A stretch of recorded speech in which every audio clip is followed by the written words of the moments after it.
Welcome back to the BSV circuit. We are on to game number 2 here tonight. My name is Cooper Trooper 117 and joined with me is Seiko. We're joined at the hip at this point. We'll be taking you through these few games. We just had a 41-minute banger there, Seiko, but we are jumping into this one. This is Weeknight Warriors versus the Weekend Warriors. Bit of an in-house scrim, you could even call it. These are two teams that we're both in the Sumsock Invitational as well, so they both have played each other before, and obviously they are from the same organisation. There's a few familiar faces, obviously being Fruitcake in the bot lane, Mad Maximo there, Rhea Fury, Shardblade, looking at Vendrix, and Jack Valiant as well, and I'm going to guess that a couple of these guys have had their names changed, so I probably know the rest, but Seiko, how are we feeling after that last game? Oh, my throat's sore, Cooper. Did a lot of yelling that last game. What a banger it was, and I expect nothing less from these two teams as well. Weekend Warriors versus Weeknight Warriors. Game 2 of the BSV Alpha Division 1 bracket, and oh my goodness, these games have just been so good, Coop.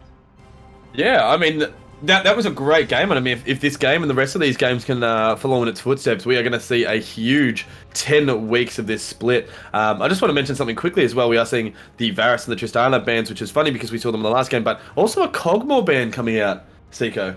Yeah, Cogmore got a buff very recently, and the Cogmore Lulu has been running rampant in some of these higher level ranked games. At least that's what my friends tell me, because I'm not a high ranked player, but they definitely are. And it's just been such a potent combination with the Varus and the Tristana ban as well. The AD carry pool has been pinched a lot. The Morgana ban, another flavor of the month jungler that has been very, very popular. Her clear speed is just insane, as well as the amount of HP, as well as the Rumble. Rumble, of course, being another big returner to the jungle scene, with the likes of Lee Sin moving away. Camille is an interesting one though, because I haven't seen a lot of Camille, but what is not an uncommon pick is the Udyr, picked up for what, Yuck S11. I don't know what his actual name is, but that's what his name is now. YCK S11, bit of BM coming in from let's know the better last game as well. Bit of sauciness, especially seeing as you end up losing that game as well, Seiko. But we do see Thresh and Jinx picked up in the bot lane here. Really strong, solid team. Obviously, you see the Death Sentence come out, and then the Chompers will stop whoever they grab from going back. And all Jinx needs to do is get a little bit ahead to really just snowball a lead into a game, really. Okay, so we're seeing the Jinx Thresh and what's probably going to be Ashe and some sort of ranged or utility support coming out. Straight away that says to me that they're looking to play mid/top side. They're going to be looking for, a big DPS either in that top lane or in the jungle. I don't really, unfortunately I'm not familiar with how Shardblade kind of plays stylistically, whether he's more of a carry player or whether he's more of a tank player, so I don't have that inside information there. But just based on the comp, with all this utility already picked up in the bot lane with this global pressure, Ashe Bard is not really like the most damage you're going to see coming out of lane, but what it does provide you is a lot of utility and a lot of safety. You don't Ashe Bard, you expect to go perfectly fine, and Jinx Thresh is not going to be offering a lot of damage like directly against them, so very, very safe. They're not really going to kill each other. Very similar to the last lane. One side is just going to be pushing more than the other. They're just going to be shoving them in. Probably going to be the Ashe Bard. Ashe Bard just pushes the Jinx Thresh in. Jinx happy to farm under the turret, and then we'll probably see a Bard roam either to that mid or a sneaky one into the top lane, playing with that Udyr to get the map control, which is a really, really nice combination. And Ashe is perfectly fine just throwing her volleys out just to control the space in that bot lane, as well as just keeping the Thresh and the Jinx away. But the Vladimir picked up for Arc Aiden here. Vladimir's a huge pick, and just keeping an eye on the Twitch chat, I'm pretty sure everyone was trying to arc Fruitcake here into picking up Bard, and he looks pretty confident in the Twitch chat, Seiko. He says he's the king of Bard. Well, he better show up then. Please put the pressure on himself. Yeah, well, looks like with the taking away some of these more damage-orientated side laners here, I don't think... I guess you could play Jace and Karma arguably in the mid lane as well, but I think you'd say 90% of the time both of them go top lane. So it does look like Shardblade is probably the one on their team that plays more of a carry-orientated like his champion pool is more carry orientated, which is going to work well with the front line of the Udyr and the Ashe and Bard providing a lot of utility to initiate and buy and create space for him to move around these team fights. So that's what I expect, more of a carry orientated top lane and probably a control mage in the mid lane. Vladimir, of course, could flex between top and mid, but I probably would say probably a top laner. I think that Jace ban is actually a bit of a dig at himself. I think old Jack Valiant was asked to play Jace and was going to do it, and then he's been a bit of a sneaky boy there, Seiko, and played himself, suffering from success. But yeah, the Volibear I think is going to get picked up in the jungle. Possibly, but that's Shardblade's Gangplank being locked in. Yeah, there you go. So damage top laner coming up, and there's the control mage in the mid lane. Okay, so yep, this is kind of the composition I expected as soon as I saw the Ashe and the Bard providing all that utility to let these more damage-orientated champions, the Gangplank and the Victor, move around these team fights. The Ashe, of course, is not to say that she doesn't do damage, she just doesn't do as much damage as the Jinx. I was kind of hoping we did see the Lucian, because then we could see the famous double lift, accidental flash into the Victor and get instant killed, but it's not going to be the case. It's going to be the Vladimir in the top lane and the Volibear in the jungle. Vladimir into Gangplank is kind of, I think you give the edge to Vladimir early, but the Gangplank provides a little bit more global, the word, English words, can't think. He's going to have more of an impact over the map global from pressure. the top lane. Yeah, global pressure. That's the one. That's the one. Interesting though, Yone into Victor is an interesting matchup, because when Yone puts the tether down, and anchors the soul and goes in for his shenanigans, Victor can actually put his field on top of Yone, and if he times it right, when Yone snaps back to where he was tethered from, he gets crowd control instantly and takes a whole bunch of damage. So that's going to be a very kind of intense skill matchup, where Yone is going to be able to get in and poke the Victor out before the Victor is able to pick up that additional move speed and outmaneuver the Yone in return. So that's going to be very interesting. Yeah, for sure. I'm excited to see the Volibear in the jungle again as well. Obviously, we are seeing another Udyr, and we saw how well Udyr can play. I mean, even being Flame Horizon last game was still so prominent in these fights. So going up against a Volibear, who I think is a very even sort of jungler, they're both going to be looking to just get around the map. They're just going to be trying to farm, trying to get ahead early. We're looking at Gangplank, who's just going to be very self-sufficient along with Vladimir. Obviously got the oranges and the life back of Vladimir as well. So again, very similar to last game there, Seiko, two champions that are very self-sufficient. Like you said, it's going to be very interesting to see in the mid lane. Obviously, once Yone does get his ultimate there, it's going to be a little bit harder for Victor to be able to just continually walk into lane. But I guess that comes down to the matchup of skill. And then we've already kind of gone through with the Ashe and Bard into the Jinx and Thresh. I mean, if Jinx can just farm up and get ahead early with the Thresh's death sentence, it's looking good. But obviously, Bard is going to be roaming. That's what Bard does.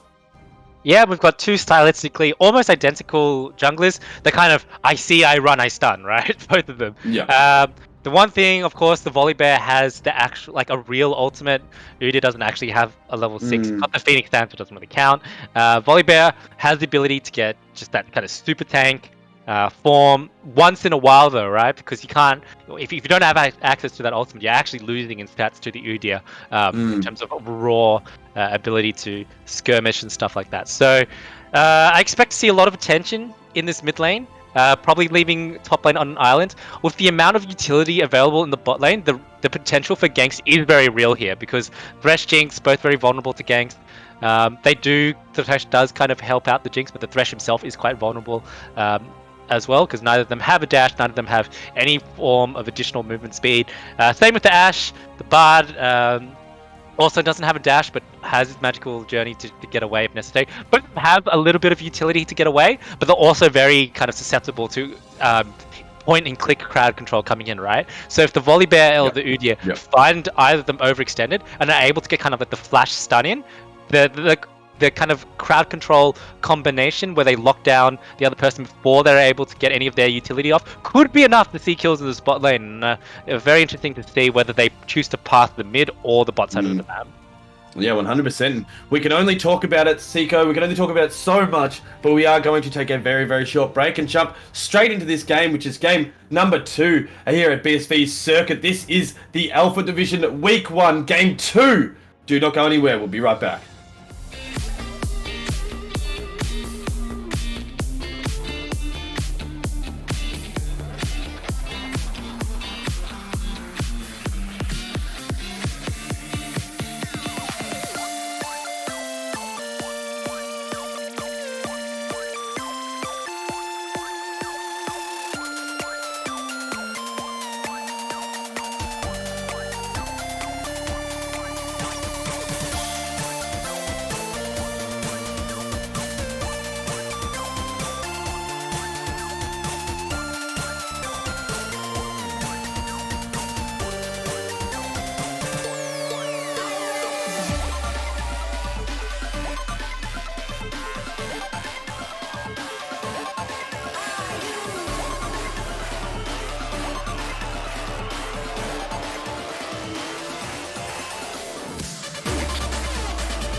Welcome back again to BSV's day 1, game number 2 of their circuit. 10 weeks, 10 full weeks with a few beautiful casters, even beautiful players. My name is Cooper Trooper 117, and joined by Seiko. We have the Weeknight Warriors versus the Weekend Warriors, and Weeknight on the blue side with Shardblade on the Gangplank in the top lane. YCKS11 on Udia in the jungle, Rare Fury, Victor in the mid lane, Mad Maximo, and Fruitcake in the bot lane as Ashe and Bard. Yes, and on the red side we have your Weeknight Warriors, Jack Valiant fan on the Vladimir, Car Henry Zix on the Volibear, Arc Aiden on the Yone, Vendrick on the Jinx, and Ohio Darling on the Thresh. I'm going to get very confused trying to read out old Volibear's name there, Car Henry Zix. I'm probably going to have to short that at some point, but we'll get there. Probably call him Karzix. Yeah, but then that's going to confuse a lot of people. Yeah, that's even more confusing. That is more confusing, I would say. Both teams just starting very basic here. I don't think either of them really went for a invade, just fanning out. Kind of, we sort of chatted about this, Seiko, that both the Volibear and the Udia are going to be very, standard sort of junglers. Yeah, they'll both just want to kind of clear their full camp early, and then probably look for a gank after that.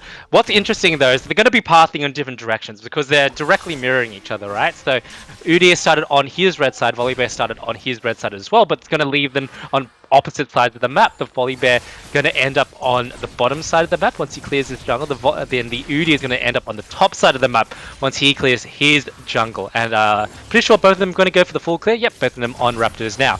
But the thing is that they're both missing information here. Neither team went for it in early Shardblade. Look at the damage that Shardblade's got going down right now on Jack Valiant fan. Jack Valiant fan forced to flash there with his life.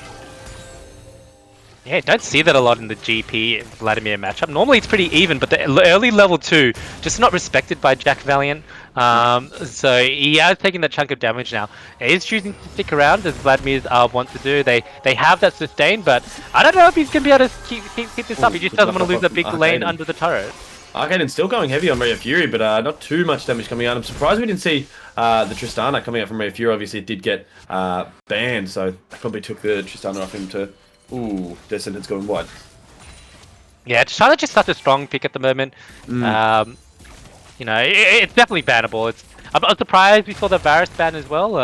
Definitely a lot of other strong AD carries out there, but it's all good. Both junglers now finishing up their last cap. They're pretty much about the same, but the Volibear has a big health lead. Not going to make that much of a difference though, as we see both of them literally identical pathing. Both of them are on the crab heat at the same time. So, yeah. Oh, another Death Sentence. Oh, Darling is not getting lucky with these Death Sentences here early, but... Just fishing around. Oh, misses the play there. And looking for an engage here, but S11 is on the outskirts, but isn't going to take it fully, and he's just going to do a little bit of damage. It looks like Udia is heading top lane. Yeah, Udia just going to play around his vision. Really good timing on that board there from Jack Valiant. Pops it in as the Udia was rocking around. The lane is going to push into Shardblade though, so he's managed that quite well. Should be freezing it in front of his turret, or maybe he's going to go for the push. What do I know? I'm not a Gangplank player. Yep. But yeah, it's pretty even this early game. Both junglers going exactly opposite sides of the map, going to get that timing off. Henry Ziggs is going to start his camp a little bit earlier, but in return, Udyr has placed that really nice ward on his Raptor camp, so he's going to get a little bit of information, trading it away for a bit of timing, which is perfectly fine when you're an Udyr, because you do clear those camps so far. Yeah, for sure. It's I definitely thought we were going to see Shardblade just continually push his like very small lead that he had there early, but it's still very even in the top lane. We do see Henry Ziggs looking for top side possibly. Oh, Death Sentence will finally connect. There's no chompers yet. Good fillet as well. Fruitcake is just still smacking the red side here. Just not really taking too much. He's not phased by it. Yeah, they did get the level advantage, so they had more stats available to them with level 4 versus level 3. So probably wise not to take the all in. He only hooked the Bard, didn't hook the Ashe, so the damage is still there. And Ashe's damage in the early game is surprisingly high, because if you get the volley auto lethal tempo combo off, you can get a lot of damage on very, very quickly until that lethal tempo wears off. So especially if she's got her focus stacks up, she can really do a lot of damage, because her Q acts as an auto attack reset if you use it quickly. So you can volley, auto, activate the ranger's focus, get the additional auto take off, combine it with the lethal tempo. It's actually a lot of damage, so not to be underestimated there. Whereas the Jinx, takes a little bit of time to ramp up her damage, and not really as much of a damage threat in the early game if you don't catch out the other AD carry. Another thing to point out is the Jinx went cleanse over heal, so the summoner advantage does go to the Ashe in a situation where crowd control isn't a factor. But the recall timing does mean they get this dragon. They're going to see it with the Hawk Shot, but Udyr not in position to contest it, Cooper. We are seeing Fruitcake on the Bard, but look how pushed up Arcaden is right now. He's going to be there for his team at Mad Maximo. He's going to try and stop, and Henry Ziggs is looking very low. A very good stun, but the smite will keep him alive. That does mean he's going to pick up the kill. Henry Ziggs is in a lot of trouble, though, but is he? He's Mad Maximo is still alive in the pit. His team's trying to do it, but oh, hey, Darling picking up first blood. There's the Gangplank ultimate. This is just an absolute brawl now. Fruitcake forced a flash. Arcaden looking for the kill, but now he's just ghosted it to Fruitcake. Can Fruitcake survive this? He cannot. He will pick up the kill. But Arcaden is going to trade his life for a kill. And YCK's S11 will pick that one up. Yeah, interesting that Mad Maximo actually went down there. The flash auto from a higher Darling on the Thresh with the empowered play auto probably caught him off guard, because his flash is actually up and he was at the back of the pit. So he could have gotten away there, but does end up falling. In the end, 2 for 2, and the dragon picked up for Weeknight Warriors. Yeah, it was a very good early dragon, and very well played by Henry Ziggs there as well to get the health back from the smite and still have the damage to take that down. But Mad Maximo moving in very early there to really make him think about, is this the best call? Is this what I should be doing? And it really did look like it made him a little bit scared there, Seiko. Yeah, but does get the smite off and crucially picks up that early Infernal Drake. Another Infernal Drake to start off the game here. I wonder if we're going to see... What's the next one? I haven't got my neutral channels. It's a Cloud, so it's not going to go quite identical. Death Sentence is going to connect there as well, yeah. Not going to lead to anything but top lane. We got to see this stun coming from Shardblade, but Orange is coming in clutch. And I think they're playing in the bot lane. I think they're playing this matchup rather wisely. If they're landing the hook into the Bard, they're not fully committing. They're just getting the poke off. Like I said, the Ashe's early game damage is not to be scoffed at. She doesn't have crit. Her passive means that she can never build into critical damage. She can never actually have critical hits. But that doesn't matter in the early game, because you don't get crits anyway. So Ashe in the early game, very, very scary. And as we expected, they are going to have the lane priority here. Going to get that push in, keep the Jinx under her turret. Not a lot that the Jinx and Thresh can do to stop that. Besides landing a Death Sentence onto the Ashe, but at this kind of level, you don't expect the Ashe to just get caught out so easily. Having said that, he didn't flash before, so maybe he does get caught out once in a while. But for now, he is playing very well. Jinx up in CS by just a little bit, but that's mostly because the Jinx hasn't died. Yeah, for sure. Watching this top lane, it's so even almost. They're both like poking each other, but then not losing any health because they've both got this really good sustain. It's very fun to watch, but still waiting for the Arcaden and Rio Fury battle that is about to happen. I can feel it in my bones, Seiko. Yeah, it's definitely going to go up at some stage. Just both players kind of poking each other out, waiting for a mistake from the other person, which they can take advantage of. It's tricky, right? Because both have the potential to kill each other.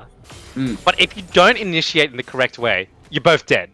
If Victor goes in and uses all his additional, like his mobility boost on his Q, the siphon power, if he doesn't use it correctly, Arcaden can run him down.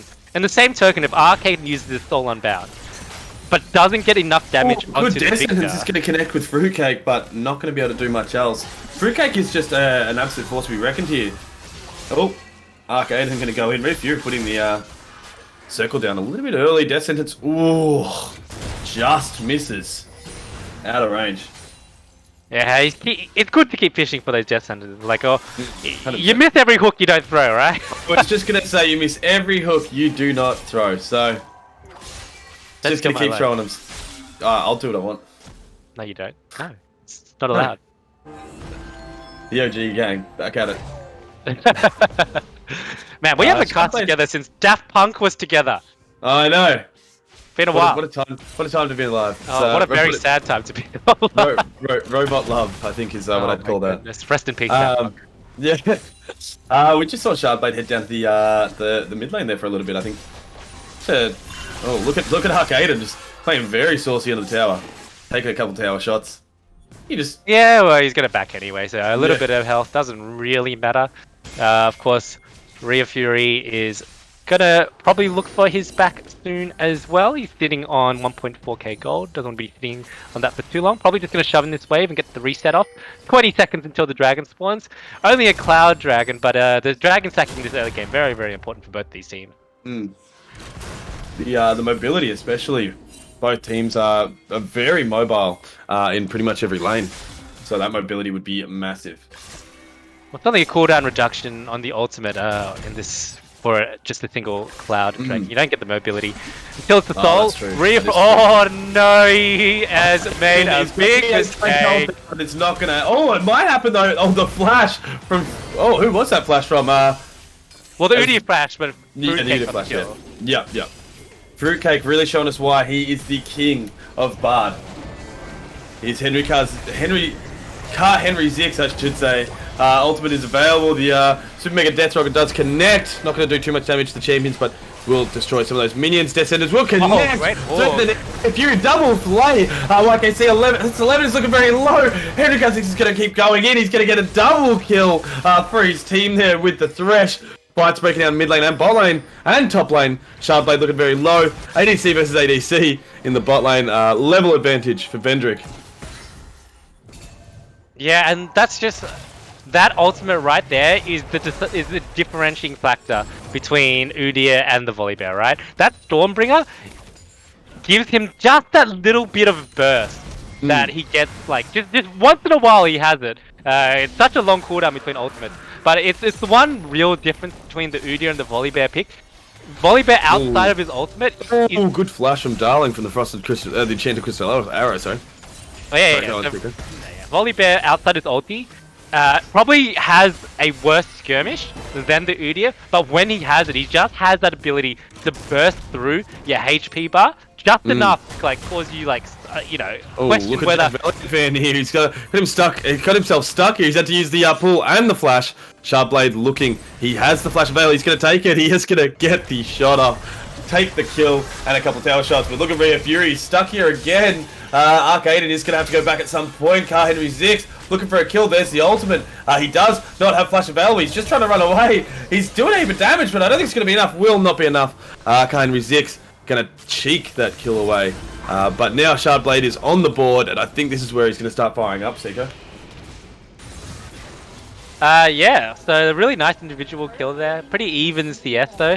Very unusual for Vladimir to get caught out like that, so perhaps just underestimating the damage. He might have just... he's picked up his Triforce now, so he looks like he's going into that Triforce damage build. Sometimes you see... I forgot the item's name now, it's been a little while.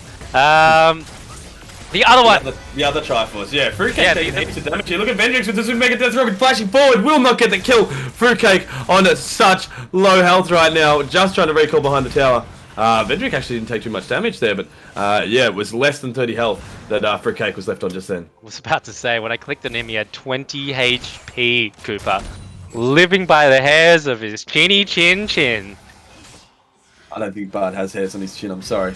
And Bard has hairs wherever he wants to have hairs. He's a pretty hairy dude. Have you seen him? He's got hairs everywhere. What are you talking about? It's wool. It's wool. It's not real hair, Seiko. Wool is hair. Not his hair. Twitch chat, is wool hair or not? Is that Bard's hair? Twitch chat. Is what I want to know. Does that count as Bard's hair? Is that wool on his face? Does that count as Bard's hair? The dragon just went down there as well, Seiko. Oh, but look at the heaps of. He's going quick. Fruitcake looking to get out, but I don't think it's going to happen. He does get the stun down. Henry Zix is so tanky here, but look at the damage going down on poor Thresh there. The ultimate from Bard does come out to stop YCK, but look at Arcaden coming through with a huge bit of damage. Look at those rockets. They're massive knock-up on Mad Maximo. The zap does get blocked by one of the minions. Very sad to see. Stun does connect, but this could be one down. Fruitcake will go down. Henry Zix wants this. He's got the Stormbringer. He uses it, gets the smite. Double kill for Volibear. Oh my goodness, what a fight. I actually thought they were... Oh, excuse me. I thought they were going to get away there, but the Volibear ultimate just comes up in time. Gets a double kill. That's a big Bear Cooper. 5-0 on 2 on Kai Henry Zix. And he's going tank as well, so even though he's dealing a heap of this damage, he pretty much won't die now. He's so far ahead that it's just going to keep running through the team. Oh, Divine Thunder, that's the name of the... I was thinking of that sometimes the game plan goes, but with the lack of tanks on Weeknight Warriors, doesn't look like... I think the Triforce is the better decision. There's no real big HP bars to shred through that percentage damage. Not going to be that useful. The Everfrost, that's what it's called, picked up for the Victor as well. So all these mythic items have been completed except on the Bard and the Thresh, who will get theirs a little bit later. Fruitcake there in the bot lane. Darling getting stunned up. It's now 3v2 or 3v3 now? Yeah, we are still seeing Arcaden in the bot lane. Rhea Fury's going to have to go meet him. Top laners are just stuck on their island right now. Descendants will not connect again. Oh, hold on. Shardblade looking to go real hard on Jack Valiant here, but Jack Valiant just has a little bit too much health back. Tell you what though, something you don't see very often is 0, 0, and 7 assists on a Jinx. Got beat involved with 7 kills, hasn't got a single one. Has a super mega death rocket, still hasn't got a kill. Like, come on man, just kill secure someone, okay? Just be a little bit selfish, just take the kill.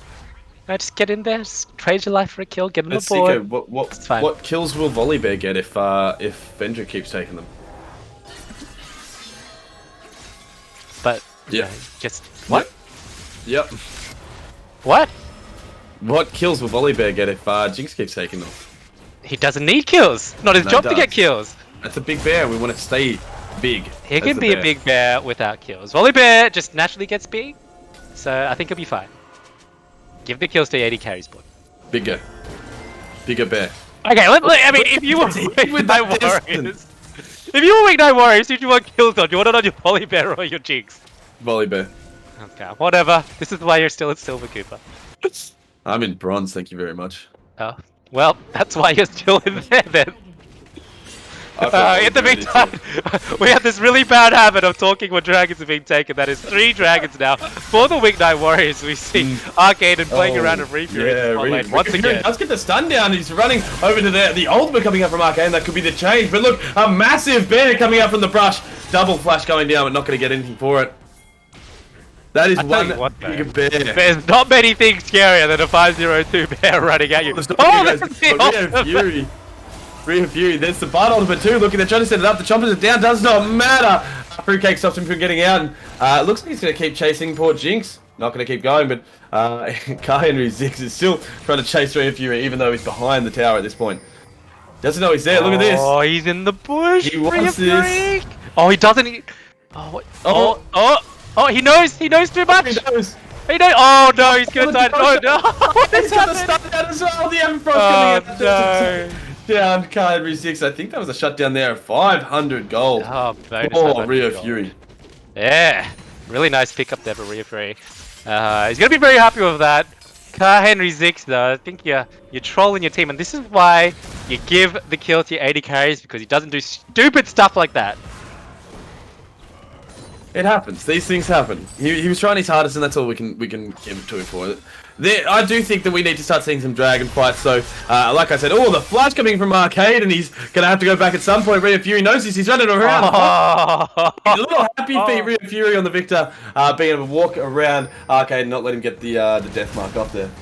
Yeah, just danced in and out of that brush to constantly reset the vision on himself. See another little skirmish in the top lane. It looks like going for it all in. He's gonna get that kill on Sharpblade. Jack Valiant trying to run away, but it's not gonna happen as Fruitcake speeds up YCK to get that last kill, and Vendrix on the Jinx is going to take that mid lane tower. Sudden really open up these games. Dead Sentence going to connect with poor Fruitcake. The players there as well. All going to hit the ultimate there. The Ash Arrow is going to hit as well. Cleanse does come out, but Fruitcake will be able to walk out. Dead Sentence connects again, but it's a 3v2, sorry. Flay will connect. Stun does as well. Vendrix trying to run away. The flash coming from Darling. He's just going to get cut down here. The Super Mega Death Rocket is going to be able to pick it up. Two very low members. He wants this, but knows he can't get it. He's changed members now. Vendrick still running for his life. The big bear is on his way. Going to pick up a little bit of health. Fruitcake there. Two very low members. Doesn't get the stun. Look at YCK. If only Vendrick had left that Super Mega Death Rocket, that could be a double kill for him. He might be able to get this still, though. The Arc Aiden is going to jump into the Bard Portal to pick up one kill. Fruitcake running for his life. Jinx. Jinx's first kill's been picked up, and they just left Fruitcake. They've just said, stuff Fruitcake, we'll take the Baron. Oh my goodness, what a fight. Vendrick ended up on the wrong side of the jungle and still lived.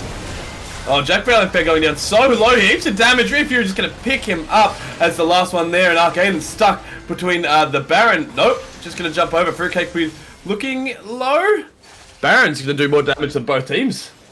Oh my goodness, Fruitcake living by their fur on his chinny chin. That's a beard though, surely. Like that counts as a beard. Beard is hair. I don't think so. I think it counts. So still no dragons down for the Weekend Warriors. Next dragons in minute 20. Look at Arcaden really trying his best with Sharpblade, doing his best Rhea Fury impersonation. Yeah, and I think the GP probably isn't quite as strong as Weekend Warriors would have liked to be at this stage of the game. I think they would have liked him probably to have an additional completed item, kind of like the Victor and the Udyr at the moment. Ash is probably a little bit behind as well, so this upcoming team fight is going to be very, very tricky because most of their damage is pretty much exclusively onto the Victor, and Victor's had to go. He hasn't gone like the biggest damage build, right? So he's gone the Everfrost, and he's gone the Zhonya's Hourglass. He's got the Oblivion Orb, but none of this is really spelling out to me like the really big burst damage Victor that we're so fond of seeing. And they don't have any of this kind of the river priority either. They don't have too much vision around the dragon. What they had has already been swept away. So the Rift Herald down the mid lane is going to buy them a bit of time, but oh no, Arcade could be in a bit of trouble here. The Gender Crystal Arrow just missed him, but he was able to use the ultimate there to just squeeze out. But there, the ultimate from Bard, the Lantern is there, he's going to be able to take it and get out. But the Richard is going to do his job. Death Sentence starts connecting. Look at Udyr going down. The Jinx is being able to free fire the backline, but it might not be enough. Rhea Fury doing heaps of damage on poor Yone there. Now 4v3. Ayo Darling looking very low. Sharpblade doing heaps of damage, but look at this massive bear. Seiko, he can't be stopped. Down goes another Fruitcake. Now the focus, and will get the kill. Vendrix now get excited. Sharpblade cannot stop the damage. Ooh, the zap does connect, but the Super Mega Death Rocket is not available, which means Shardblade will get out with his life. Imagine when eating an orange saves you from certain death. Oh my goodness, that citrus fruit just gave him the additional auto to live. Shardblade is going to walk away with his life, but they are not going to walk away with this Baron. They're going to get both Cooper. They're going to get the Baron and the final dragon. They will, yeah. Both, well, that's one big bear taking down the dragon for that soul. Poor Weekend Warriors can't do a thing to stop them. Although they don't have Smite and the Udyr is already here, Cooper, they cannot finish the Baron here. Not until the Volibear makes its way across. Without Arcade and without Kinder and Zix, yeah, there's no damage. Oh, this is very, very brave. Flash in as well. Look how low Udi is now. He's down. Double kill for Vladimir Arcade into the back line. Mad Maxima cannot do a single thing here. Has to go back, but the team is there. A huge ultimate by Review picking up one. Looking for two more. Choppers go down. Jack Fan will go down as well. Vendrick trying to do what he can, but it's now 3v3. Rio Fury is massive right now, Seiko. They cannot afford to misstep into Rio Fury right now. Yeah, and he is the saving grace for Weekend Warriors at the moment. He is pretty much the only consistent damage source on their team. GP he's really only doing damage through his barrels. His ultimate isn't doing too much either. Oh, Fruitcake! Gotta be careful there, buddy. Great magical journey. Get away! He magical journeys into the Stormbringer. Stormbringer is gonna get him out, but Rio Fury wants this, but will not get that. Imagine this, Cooper, right? So, the sad bee comes out from Fruitcake. Okay, imagine this. You're just a friendly little bard. You go on this magical journey. You travel through the wall. As you pop out of the other end, you see a 6-1-5 volley bear running at you. How much poo would be in your pants?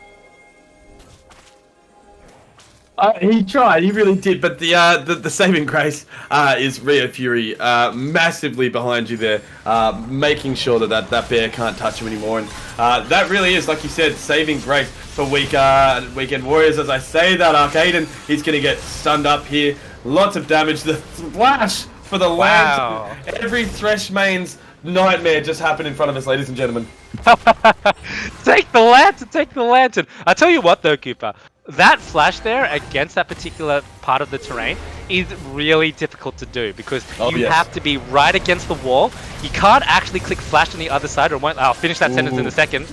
Yeah, look how much damage was just going down on poor YCKS 11. As I say that, the Enchanted Cristiano goes down on Jack Valiant Fan. Fruitcake is going to be able to get away from the death sentence with heaps of damage coming from Jack Valiant Fan's ultimate there. But look at the bear. The bear is still going. He wants Udir to not be able to do anything. That's exactly what he's going for. Stormbringer is available for that power, but not going to get used. Yeah, and what we're seeing is the difference between a human that has a bear stance and a real bear. This is what the real bear does. He's 6-1-5, 2.5 items plus his boots, and he is such a big boy with that mountain soul. Looking at that Baron again, 10k health going down too quickly. Ayo Darling with Death Sentence will not connect with a few side steps it. Arcade is behind, the cage is out. Arcade now going very hard on Rio Fury. Rio Fury is stuck here. He needs to get out. There's the Chaos Storm doing its damage, going golden. Fruitcake gets hooked up. There's a huge storm over the wall. 5 members of Weeknight Warriors are going to start backing out now though. They don't want to get hooked up here and locked down. Bad Maximo frontlining right now. Lots of damage coming from the Ash, but 5 and 5 still alive, looking for another re-engage. Yeah, one of the problems with the Volley Bear is once you've got your Turbo Chem tank down and you've used your Stormbringer, you don't necessarily have the tools to run down an Ash who can keep you slowed, and he slows you and kites you, and he doesn't really have that gap closer, right? The Udir's movement speed boost is a lot higher than the Volley Bear's initially. It takes some time to speed up, so you just can't close down into the Ash, and he was just able to poke him out. Crucially for Weekend Warriors, they didn't have to win the fight here. They just had to keep them off the Baron, and they managed to do that. And it's going to be a consistent part of their game until the rest of the game, because that Mountain Soul isn't going anywhere. And in 2 minutes' time, they're going to have to make a decision if they fight for whatever the Weeknight Warriors go for, whether it be the Elder Drake or the Baron, or whether they just choose to trade the objectives and give up one to go for the other. I mean, you've got to start looking at it now as well. Vendrick is already very strong, but this is almost Jinx's power spike, or this is the start of it. So he's just going to be pumping out heaps of damage, and right now he's not a focal point of the focus for the Weekend Warriors. They're starting to focus people like the Car Henry Zix, they have to, and even Jack Valiant Fan pumping out heaps of damage. Arcade and obviously are always on the skirmish, but I think Vendrick is the sleeper agent in this team. I think in this next fight or two, he's really going to pop off, and that's what's going to be the decider, I think, Seiko.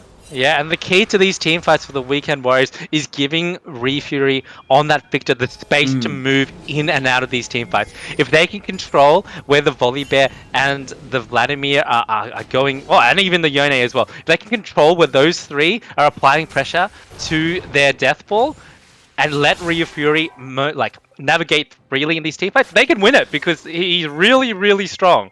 You know, he has the ability to kill them all. We've seen it. He's kept on getting those ticks of damage. YCK. Ooh. Ooh, flirting with danger there, and they're gonna be Yeah. on this Baron once again. Look, AO Darling sitting in that bush once again. They should know this by now, that he's right there. Look at that. The teleport coming from Shardblade there as well. Sun coming up. Cage is out. YCK trying to run away. Hayden getting in the backline. Does not mad. Maximo is doing heaps of damage. Super Mega Death Rocket coming out early. There's the Tempered Fake and a touch. Two going golden, and that is going to give them time. But look at Vendrick free hitting the backline. A huge bear stopping them from going anywhere. Look at the damage. Vendrick, this is before, but does not matter. Mad Maximo going to throw it back as well. Heaps of damage coming down, but Mad Maximo gets almost one hit. Going golden for me. If you hit the backline, Death Sentence will connect. YTK very low. Vendrick's doing what he can, but both teams get out pretty much, except for Arcade, obviously. But the 5-man recall is going across here. They have to be careful with this recall because the other team, Weeknight Warriors, can rotate across to this Elder Drake and get started straight away. In contrast to the Baron, the Elder Dragon doesn't do nearly as much damage. Great Cannon Barrage, get a little bit of vision and stall this out, but it might not be enough for the Volley Bear there with the smite already. Yeah, he's there. He's going to get it. YCK Shardblade looking very low here. Beautiful play from AO Darling. This could be enough for Vendrick to clean up here. Jack Shardblade will take down AO Darling. That's 4v5 now with Arcade in there. Arcade does have that buff as well. Down goes one, down goes two. Mad Maximo gets almost one hit by Vendrick's this. It's Vendrick's popping off. Car Henry 6 is going to chase down this team. He wants to end it. Seeker, he wants the W. Fruitcake still trying to survive, but Vendrick's again just doing too much. Get Excited is now active, and I don't think there's any chance of stopping the Weeknight Warriors. Got a little bit confused there. Yeah, GP all by himself at the moment against the 280 carries and the tank, the really big tank, might I add, of the Weeknight Warriors, and he's going to try and use his balance to get away, but they're going to go in. Zap from Vendrick will take down almost half his health bar, and then obviously Carl Henry 6 taking down the towers as well with 2 seconds on YCK. Look at Vendrick's attack speed and the damage going out, and that is Weeknight Warriors taking out Game 2 here at BSV's 10-a-week circuit in the Alpha Division, taking down their big brother almost here, that the Weekend Warriors are huge. Another huge game, Seeker.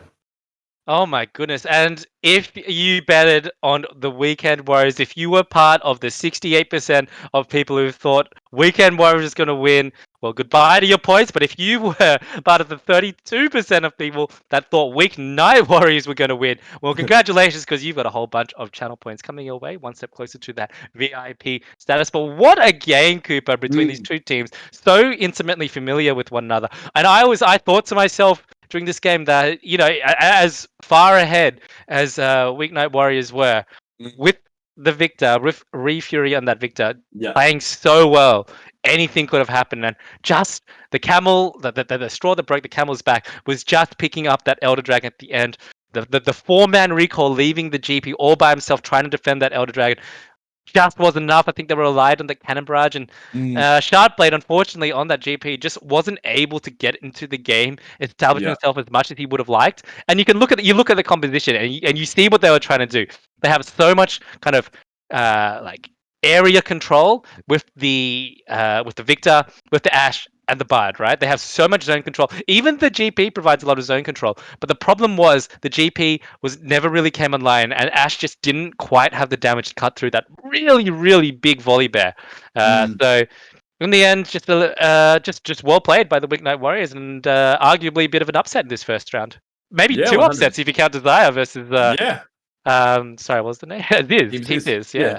I did just want to point out as well, Shardblade actually did get top damage there with 27,000 damage, but Vendrick just behind on the 24,000. Vendrick played a ripper game. I don't think Vendrick died. No, he went 6-0-12 in that game. Started off as a 0-0-7, the 007 ADC pulling it back to smashing, almost flame horizoning Mad Maximo as well. Really well played from both teams, and that is a huge congratulations to the Weeknight Warriors. We do have a couple of sponsors to thank as well, and obviously we are thanking the Lit Team, Aussie Broadband and Aftershock PC for this amazing split that we have on our hands. This was the Alpha Division that you were watching tonight. We do have an $850 prize pool that we split among our divisions. We are seeing the Alpha, the Gamma and the Echo divisions, which are running from top to bottom there. But this has been the first week here at the BSV circuit. Seiko, is there anything else you'd like to chat with? Yeah, make sure you guys tune in on, I believe it is tomorrow and Thursday. Yeah. I think it's Tuesday and Thursday.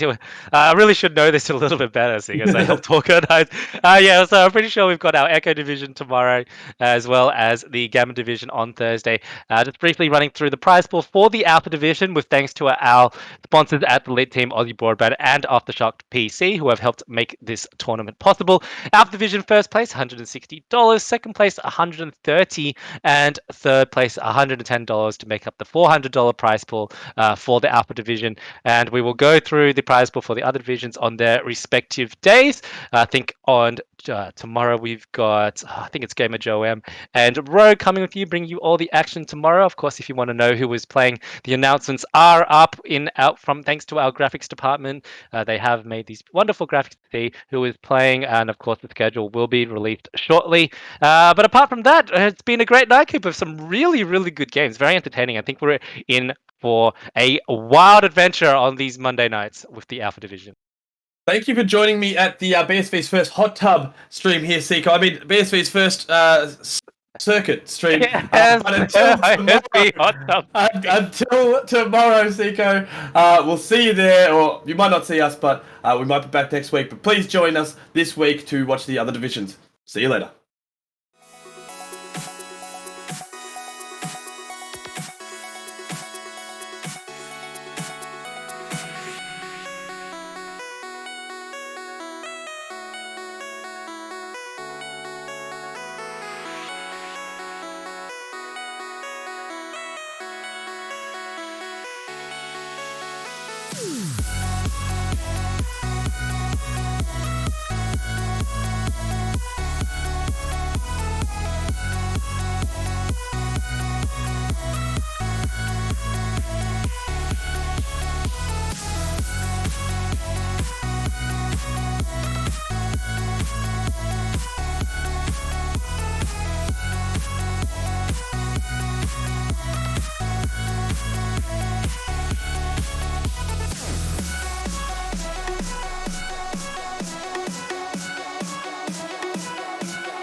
Go select.